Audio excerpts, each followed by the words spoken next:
He didn't say it back. Says, maybe, my father was responsible for you. It was an insult to tell him that you are, if your mother had come, that means, you are my blood brother. My father had planted seeds on both. He understands that this is no honor. This is an insult. He's insinuating this guy is a bastard. That's what he's trying to say, that you are a bastard. My father must be responsible for you. He said, no, no, no. My father was responsible for you. No, man, you are a king. But I said, no, my father did. He did come. I don't say what happened, what not. That I don't know. But my father did come. So true honor is keep the man according to his status. What does he claim? He claims to be the Messiah. He claims to be the messenger of God. He claims to be the mouthpiece of God. He said, I by the finger of God cast out devils. By God's power. According to his directions. Not the finger, taking God's finger and trying to pry out devils from people. No, no, no. It means according to God's direction. Whatever God directs me to do, I do. He said, my father is greater than I. He said, my father is greater than all. He says, I can of my own self do nothing. That's true honor. Whatever he says I can do of my own self, do nothing. As I hear, I judge. And my judgment is righteous because I seek not my own will, but the will of him that sent me. This is his true position. He is the Messiah. He is the word which God bestowed upon Mary.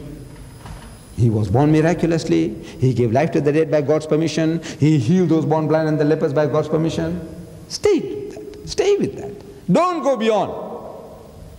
As soon as you go beyond, this is no honor. This is an insulting thing, going to extremes. He is neither this nor that. He is a messenger of God. As I quoted you last night, that Quranic verse telling the Jews and the Christians, La taghlu fi dinikum. Do not go to extremes in your religion. Don't go to extremes. So Muhammad glorified Jesus, testified about him. He said, he shall not speak from himself, who the one that's coming. But what things shall he hear, that shall he speak. Where did Muhammad speak from? Where did he get his knowledge from? Allah tells us, وَمَا يَنْتِقُ عَنِ الْهَوَىٰ. He does not speak from his own desire. إِنْ هُوَ إِلَّا وَحْيٌ يُوحَىٰ. It is no less than an inspiration sent down to him. عَلَّمَهُ شَدِيدُ الْقُوَىٰ. He is taught by one mighty in power. His knowledge is not his. It is being given to him by inspiration. And Jesus said, for he shall not speak from himself on his own, making up his own mind, concocting his own theories, philosophies. No, no, no. Whatever is given to him, he gives it to you. What he hears, he conveys them to you. And you see, it fits, this prophecy fits our Nabi Kareem sallallahu alaihi wasallam like a glove. We don't have to stretch hook or by crook, somehow make him fit Muhammad. We don't have to do that. He will guide you into all truth.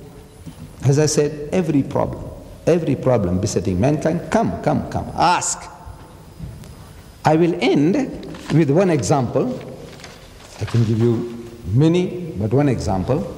And then I leave to you, my audience, to ask questions for further elucidation. You see, the late King Sobhuza of Swaziland, he had 8 wives, or 9 wives. And his eldest wife, number 1, she died. And when she died, there was a controversy in Swaziland. It's a small inland country like Switzerland. Swaziland, Switzerland. It's about the same size. The population is only about 1 million. Swaziland, you have about 6 million. Yes. The difference is in the population, but otherwise, Swaziland, King Sobhuza. So when his wife died, there was a controversy in the country. He says, now, how long is a man to wait before he can remarry? Since the queen died, now how long is a man to wait? Suppose the woman is dead, your wife died, how long must you wait before you remarry? And the thing started going around in the churches now. How long? And there's arguments going on, debates going on.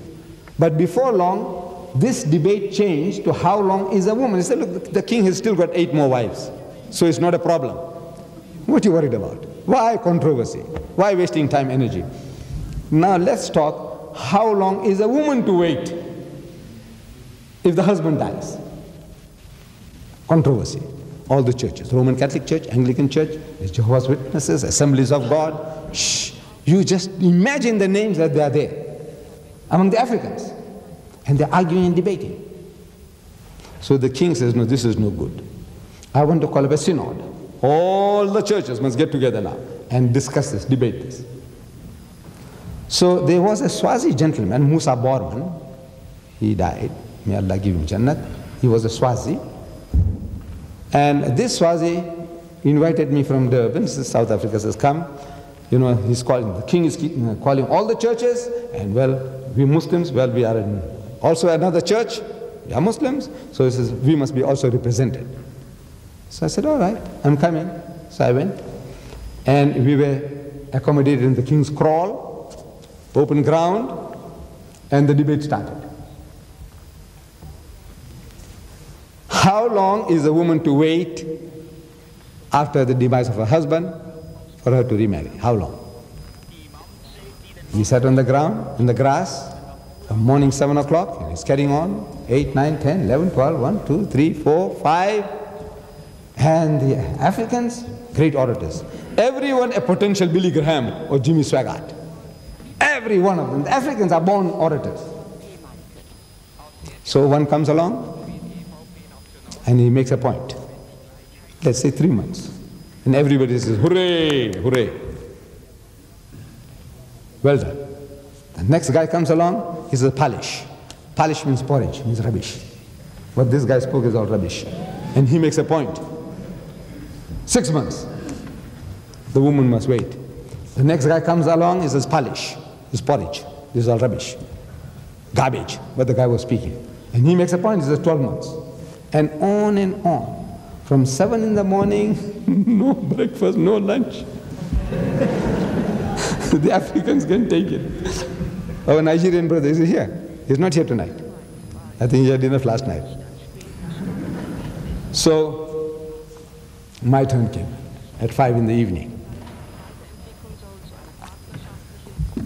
So I'm telling them, I said, you see, from morning till now, we haven't come to a solution.